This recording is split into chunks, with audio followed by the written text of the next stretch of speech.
Welcome to the Stronger, Leaner, Lighter show. I'm your host, Sally Thibault. Today we're talking the 3 biggest hurdles to releasing the right weight. Can't wait to share this one with you.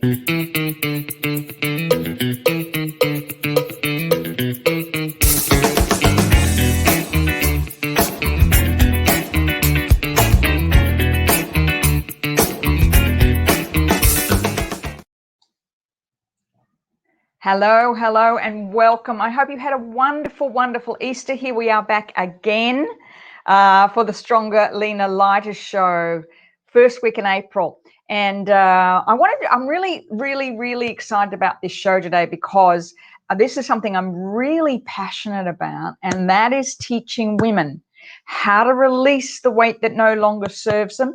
In particular, I want to share the right weight. We're talking about the right weight you want to be losing. And I'm going to share a little bit about that in just a moment. But it's these little details that if you're, going through perimenopause or in menopause, you're just coming out of it and you can't lose that, weight that you've just gained over this last period of time, this is the show for you. I'm going to be sharing those 3 biggest hurdles to releasing the right weight. But first of all, a big shout out to our sponsors, nascosmetics.com.au. For those listening on podcast, that's nascosmetics.com.au. The wonderful Jen Hines. Hop on their website and have a look.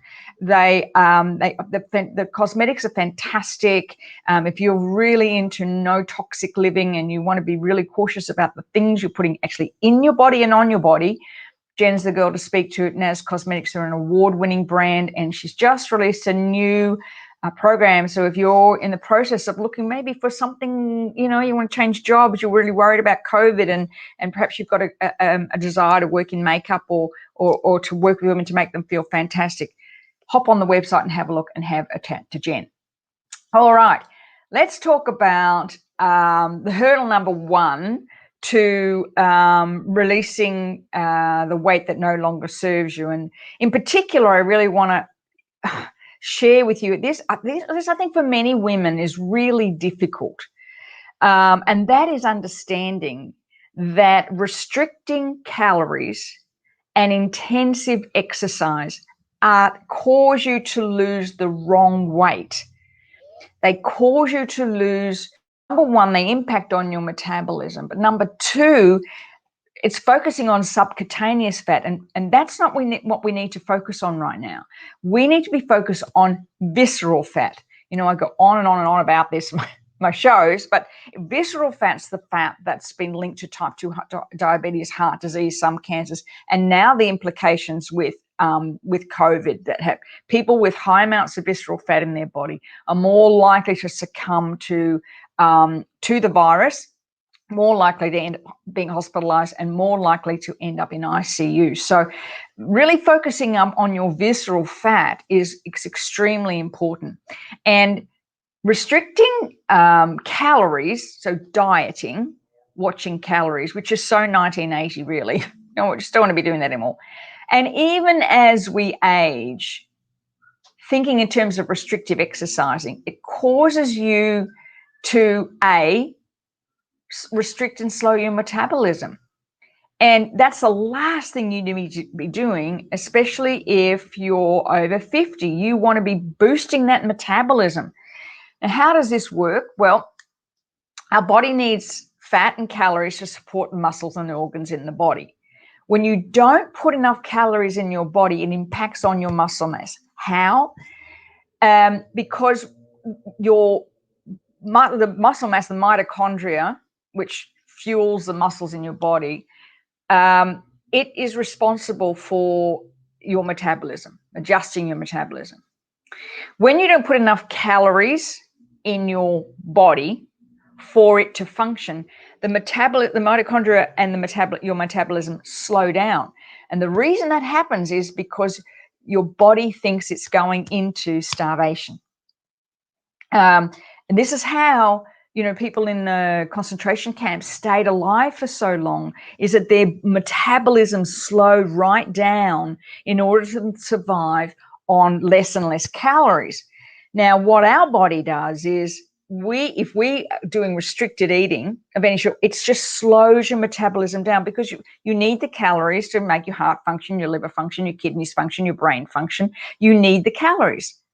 When you are restricting, our wonderful body in its innate sense goes, whoops, I better slow this metabolism down. What if this girl is going to not eat? So it slows it down. The mitochondria slows down. Then when you eat again, the metabolism is still slow. So, and we know 99.9% of people who diet in their lives will all put the weight back on again within a year, often more, because your metabolism is slowed down. So the last thing you need to be focused on right now is calorie restriction in any way, shape, or form. It is not the way to lose weight. And also, it's focusing on subcutaneous fat. We don't want that. We want you to focus on visceral fat.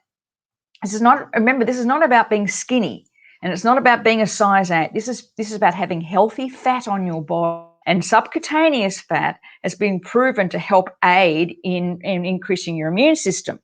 But it's the visceral belly fat we're looking at, the visceral fat that we're looking at.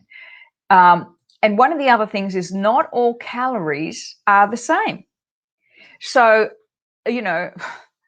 a low-calorie diet that allows you to have diet soft drink, or I'm trying to think what else, like calorie-reduced foods,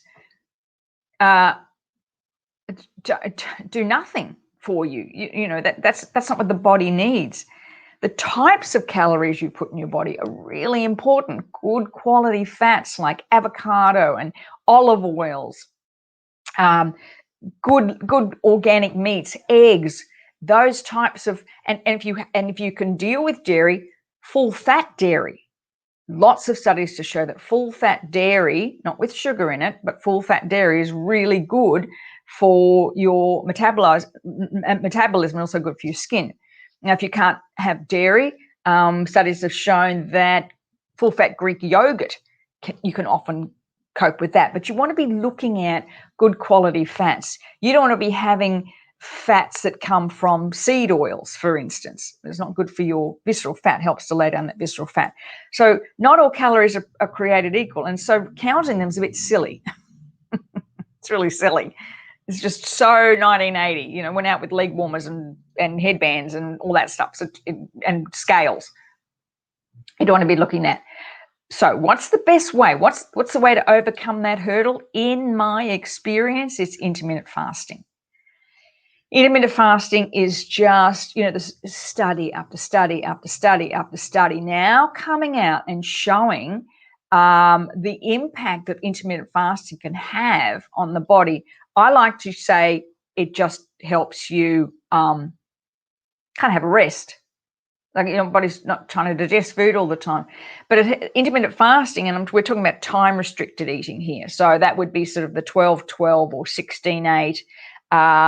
You might even try a longer fast, like 24 hours, or as we do, we're going to do every 3 months now, a 48-hour fast, has been shown to decrease insulin levels, boost blood levels of HGH, human growth hormone, and also norepinephrine.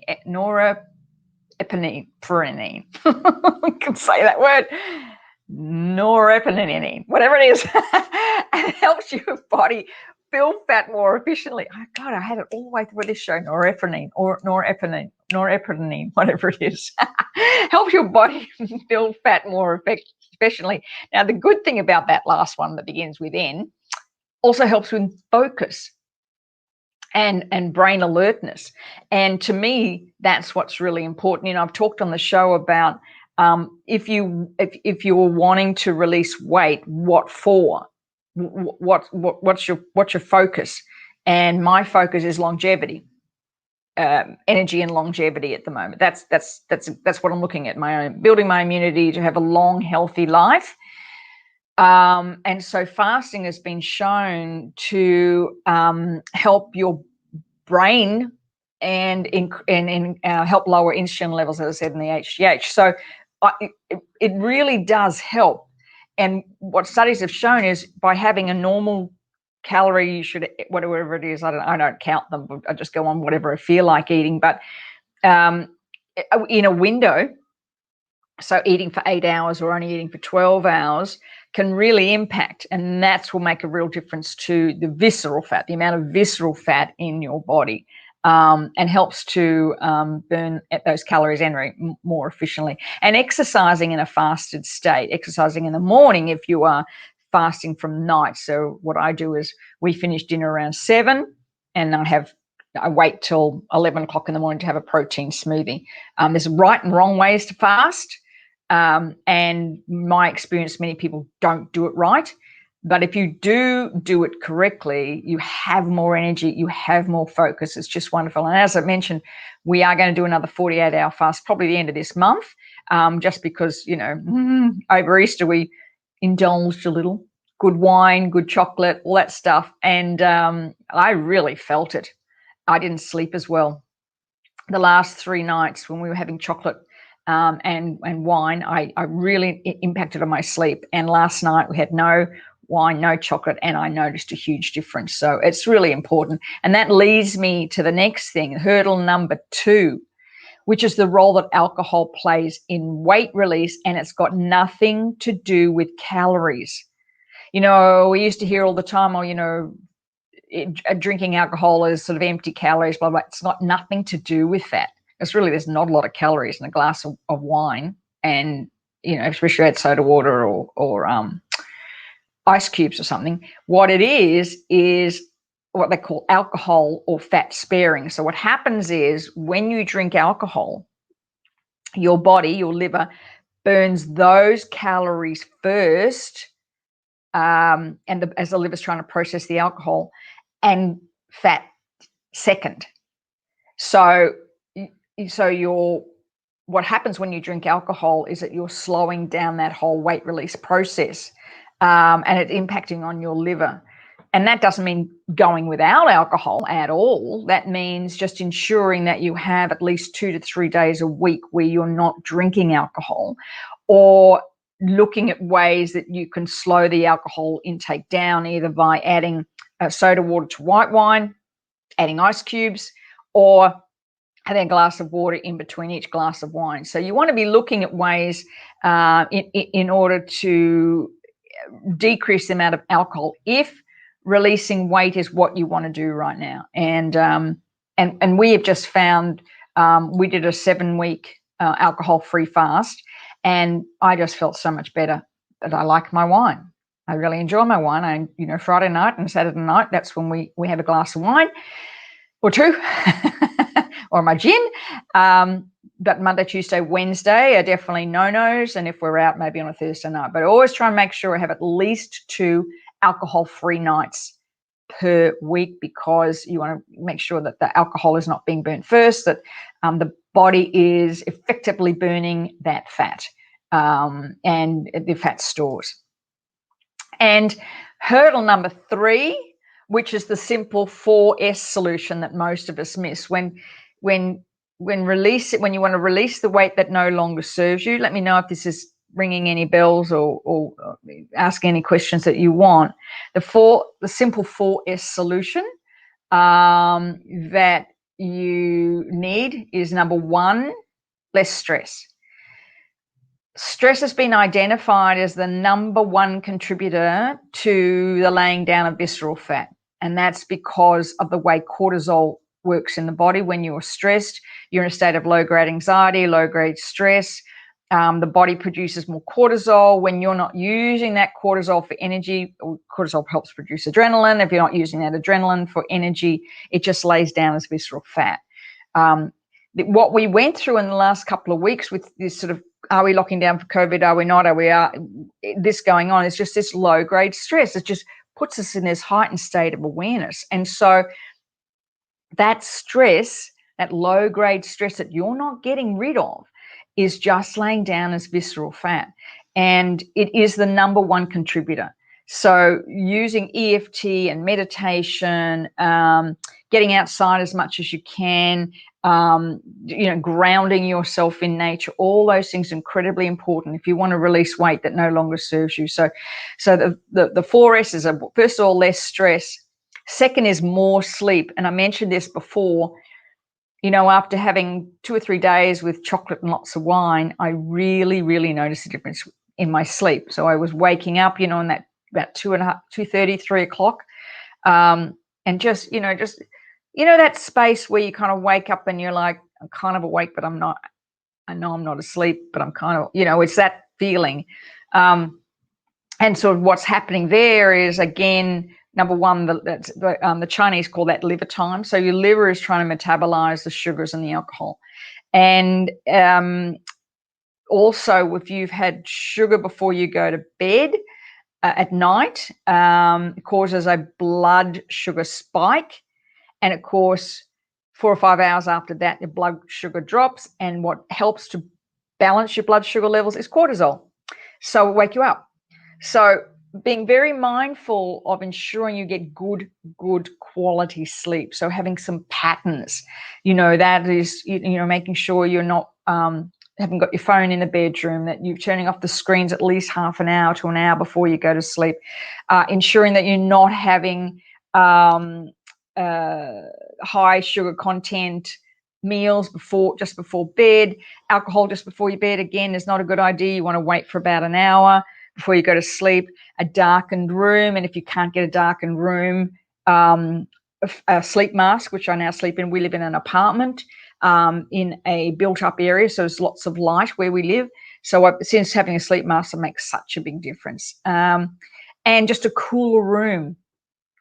If you can create a cooler room, we've just now turned off our air conditioning. We can't open our doors because we're living on a main road and it's just too noisy, which is a shame because we get lovely sea breezes here. But anyway, that's the way it is. So your sleep is really important. And if you can't get a good enough sleep at night, getting in the habit of having a nap during the day, 10 to 20 minutes is all you need to have that nap. If it's good enough for Margaret Thatcher and good enough for Winston Churchill and good enough for all the guys that work at Google and Facebook and all those millennial guys now, that's what they do. They now have sleeping pods in the offices, so it helps with your creativity. So if you can't get a good enough sleep at night, making sure you're giving yourself permission to have a nana nap, power nap, I prefer to call them, in the middle of the day whenever you can grab it. Even if it's you're picking up the kids from school and you're going to get there an extra 10 minutes and just have a little nap before you pick, not while you're driving, obviously, but while you're parked, just a little sleep. It just will help you be more creative. Again, so the third one of the 4 S's is less sugar, as I mentioned. Sugar really is that we're born with our sweet tooth. Our breast milk is naturally sweet. And as we age, of course, the more sugar we have, it's addictive and the more we want. And one of the worst things I think that came out of the 80s and the 90s was no sugar drinks. So drinks that had no sugar but had things like aspartame or stevia in them. The problem with that is that those are very, very sweet, and so your sugar, so your sweet tooth is actually enhanced, and the body goes looking for it all the time. So you want to look at ways in which you can reduce sugar. You want about 25 grams. It's about 6 teaspoons of sugar a day.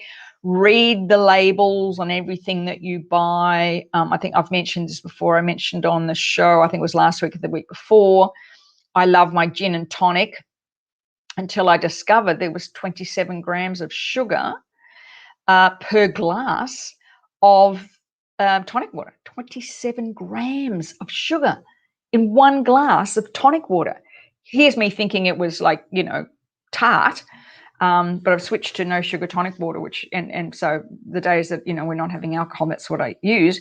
But ordinarily is to look at where you can cut out those extra sugars. It will make a huge difference to your insulin levels. It makes a difference to your mood when you are really, because high sugar really impacts on anxiety and mood. Your blood sugar level is up and down. It's crashing all the time. It just makes your choices really difficult and different. And before I move on to number 4, I just have a comment here. Yeah, Debbie, have a power mat most days, listen to music. Me too. I love it. I love that. And often meditating too is a really good way to do that. It's just lovely. It just makes me feel better and gets through the day. Otherwise, I tend to fall asleep around 7 o'clock, have dinner at night and have a little sleep in the chair like a grandma. Well, I get up at 4:30, whatever. And number 4 in the 4 S's is more strength. Now, I talked in the beginning about not doing intensive exercises. For us, for women, as we age, your strength work is way more important. In my online program, Stronger, Leaner, Lighter, I've developed a 9-minute workout, which is all about posture and strength and form and flexibility, which are far more important for you than intensity. And it's funny, I see so many programs aimed at women over 50 that still have in their exercise routines jumping and running. You don't need to do that. And not only that, but how many of us gave birth to children naturally, and jumping is just not a very comfortable thing for us to be doing, number 1. Number 2, it impacts on your knees, your joints. You don't need to. You can get all the benefits out of exercise without jumping and running. And I find at my age, I'm over 60, and so, or in my mid 60s, and I've exercised all my life. There's no way I do the intense amount of exercise that I used to do when I was 20. I could jump up and down on a concrete floor for 4 hours straight, never bother me. I wouldn't even put my body through that now. Why? Because I value and honor it. I need my knees. I need my ankles. I need my hips. So you don't need to be jumping. You do not need to be running. You can be doing good, strong exercise to build that strength, literally by focusing on strength work with some HIT, which is, walk for 10 minutes, walk as fast as you can for 20 seconds and do it again. And that's all you need. Push-ups, brilliant for women. Push-ups, I would just recommend it. All women, I think every woman over 50 should be able to do 10 full push-ups, or at least challenge yourself to do them, because it just builds that lovely upper body strength. And it's funny because, as you know, I broke a bone in my foot now 8 weeks ago, so 2 months ago. So I have done no exercise. Like normally I walk to the beach every morning and walk back and do my HIT. So I haven't been able to do that for 8 weeks. And all I could do is my 9-minute workout and the NOD workout, Zach Bush's NOD workout. And we had friends over for lunch on Saturday. And the first thing my girlfriend said to me, she said, you're the lightest and the strongest I've ever seen you. And yet for 8 weeks, I've done no intensive exercise, just the 9-minute workout, a little bit extra, so 4 or 5 minutes, literally under 15 minutes workout, maybe 5 times a week. So goes to show to me is that it's not about intense exercise. It's about the way that you exercise and building that strength. It's really, really important for you to do that. Hey, Christine, great to see you. Yes, totally agree. Absolutely. We just don't need to do it. Right now, for me, everything I do, as I mentioned before, is all about longevity. Everything I do right now is I'm doing this now and I want to do it for the rest of my life. And we are all going to live well into our 80s and our 90s. Every single one of us right now, we could live into our 80s and 90s based on the information we've got at our fingertips about nutrition and exercise. And so how do you want to live that? How do you want to live that? At 80 and 90, I'd still like to be doing all the things I'm doing, still doing my 9-minute workout and still doing my stretching and still doing my intermittent fasting. And I saw a great interview last week. A great podcast, Dave Asprey, D-A-V-E, Dave Asprey, A-S-P-R-E-Y. He talks about fasting. Interviewed a woman last week who was in her 80s and has been fasting for 60 years. using intermittent fasting and longer fasting. She looked amazing. Oh my God. She looked amazing, and she put it down to fasting and fasting and movement. So think in terms of the 4 S's: less stress, more sleep, less sugar, more strength, in order to release the right fat, which is the visceral fat. Think visceral fat. Don't go into restriction.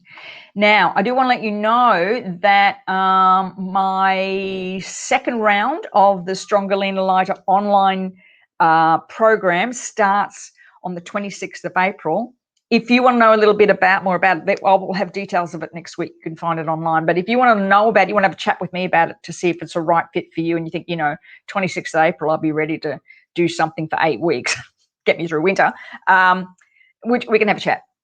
And I can share it all about what it is all about with you. But it's an 8-week online program. You have workouts. I've got a new program starting in the next thing, which is very, very exciting when it comes to nutrition. We use a lot of EFT, meditation, support. So all that's coming up on the 26th of April. As I said, next week I will be sharing more about with you. But if you wanted to just chat with me or send me a DM if you want, just what's it all about, and I'll send you all the details. I'm looking forward to that. Somebody asked me the other day, how long did it take you to write this program? It took me 35 years. 35 years to write this program, the Stronger, Leaner, Lighter. So it brings into all my experience from years of teaching, and then even the times when I was working in the school, and everything I learned about working in that type of environment, pressure cooker environment, and still keeping up the exercise routine, and then of course moving into EFT and counselling and coaching that I do now. So it's all part of that.